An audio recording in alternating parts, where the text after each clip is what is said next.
we said we're going to make a mention of Rav Tzuriel's Torah to open up every one of these Thursday activities. So let's point this out here. Here we have a passage from Otzros Harambam, which is the one of the first Sfarim I received from Rav Tzuriel. Well, I purchased it from him. He insisted this is the one that he wants me to have. So here we have he's talking about the Rambam's opinion of Piyutim. The Vilna Gaon's relationship with Piyutim is kind of complex. Obviously, the Meiser Rav gives it, saying that on many occasions the Vilna Gaon basically removed all the Piyutim. He removed them from the tefillah entirely. By the way, take for example the Vilna Gaon's view of Kabbalah Shabbos. You're supposed to daven mincha. You're supposed to daven Maariv. Kabbalah Shabbos, as we know it in various forms and as it has existed throughout history in its various forms and in different places, is not halachically recognized. It's a sing-along. So you can make it as long as you want. You can make it as short as you want. It's not a halachic a construct. It just doesn't exist according to halacha. So the Vilna Gaon says, it's just something that people do between mincha and Maariv. So to Piyutim, if you remove Piyutim from the tefillah, you say after Kaddish says Kabul. Whatever you do after Kaddish says Kabul is not part of davening. You could sing as much as you want or as little as you want after that. And there were some places where the Vilna Gaon actually did sing the Piyutim or have the Piyutim. He's singing them excitedly, exactly as we have them in the traditional Ashkenazic sitters. As a matter of fact, one minhag hagra has been lost entirely in Eretz Yisrael, and that is Tfilas Geshem, Tfilas Tal, like you're used to on the first day of Passover at Musaf and on Shmini Atzeres at Musaf. In the usual, let's say, Arsko Machzers, that's at the beginning of the Chazaras HaShatz, and that's the way the Vilna Gaon did it. Whereas in Eretz Yisrael, they already took it out of davening, and it's instead said before Musaf, before they even start the Kaddish. They put away the Sefer Torah, sing the Piyutim, which doesn't have any halachic standing, and then go ahead with Kaddish and Shmon Esrei and Chazaras HaShatz.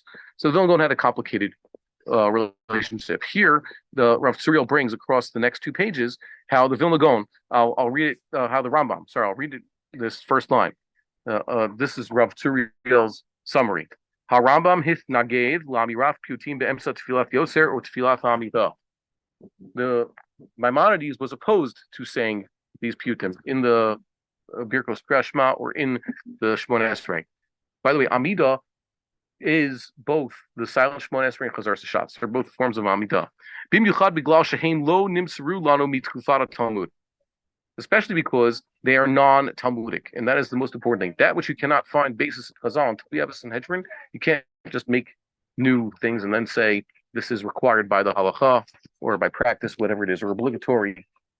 That's something we don't say, and I highly recommend reading this. The Rambam also pointed out that sometimes this piyutim, aside from the fact that they are some sort of innovations are suspect, especially if you put them into tefillah.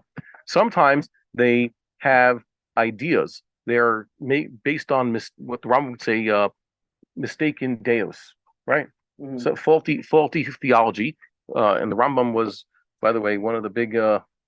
He is the biggest expositor of kosher Jewish theology and philosophy, right? Even though, especially the Ramban, for example, and everybody in the Vilna Gaon himself also. Rambam's philosophy maybe wasn't so kosher, but the Rambam certainly felt it was, and he was one who gave us the Ikarim, even if the Rambam didn't paskin the Ikarim, the source for all the Animamims, that's the Rambam's Perush HaMishnayos, of course.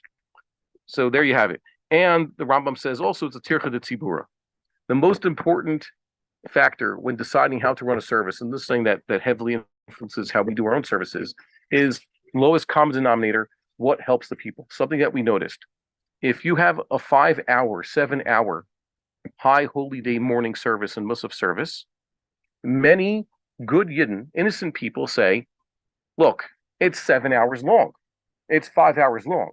If I show up for 3 of those hours, whatever they may be, like middle 3, the last 3, that's still a lot more than I even do on a Shabbos. And for a guy like me, that's above and beyond what could be expected. And it's true. Sitting through 3 hours for many Balabatim is an accomplishment. The problem is, if it's not the right 3 hours, he'll miss the beginning of shofar blowing, the brachas and tikkios to Miyoshe, for example, which is the Iker mitzvah. He might miss Torah reading entirely. He might miss Kriyas Shema and Shacharis. He might miss all sorts of things. Sometimes you could plot that you show up on Yom Kippur, and all you'll get is the piyutim in the Musaf of Yom Kippur. You'll miss the beginning of Musaf, and you'll maybe you'll hear all the piyutim.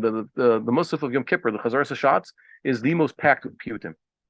Okay, Chazar Sashatz, don't forget, is at its most basic a repetition of that which the individual said. That's all it is, and that's what the Rambam always has it. Okay, except you find that in his Musaf for Rosh Hashanah, there's one thing that's added to the Chazar Sashatz that's not in the Yachids.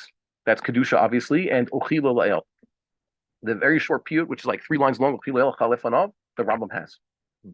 Go figure. Okay, so I recommend this.